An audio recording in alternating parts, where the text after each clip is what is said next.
Бұл көрнекті түрктанушы, тарихшы, этнолог, ғалым еуразиялық идеяны жақтаушылардың бірі Лев Гумилевтің дүниеге келгеніне 100 жыл.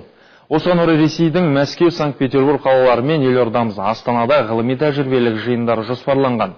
Семейдегі Алаштану ғылыми зерттеу орталығының қызметкерлері Лев Гумилев атындағы Еуразия ұлттық университетімен бірігіп, ғалымның өмірі мен қызметіне арналған толғалық энциклопедияны дайындау жұмыстарын аяқтады. ТМД көлемінде бұрын болмаған тың дүниеде ғалымның бұрын тыйым салынған еңбектері туралы да кеңінен мәліметтер берілмек.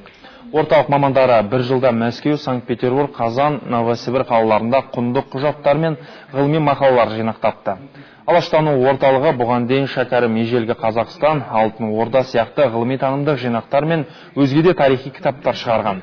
Энциклопедияны құрастырушы белгілі ғалым Тұрдықұл Шаңбай, бас редакторы Еуразия ұлттық университетінің ректоры Ерлан Сыдықов. Бұл менің түркілік танымға серпіліс жасаған қайраткер ғалымға, оның шығармашылығына құрметімнің белгісі, дейді автор.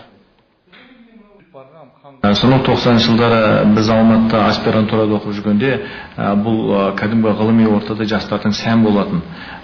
Гумилевті білу, Гумилевтің түрк әлеміне деген оның 3 рет кезегімен түрмеге отырса, анау Рокоссовскийдің армиясында соғысса, әкесі Николай Гумилев болса атақты ақын, анасы Анна Ахматова соқтан үлкен мектептен өткен. Оның бәрі ұзақ әңгіме, осының барлығы 3600 мақала энциклопедияда көрініс тапты.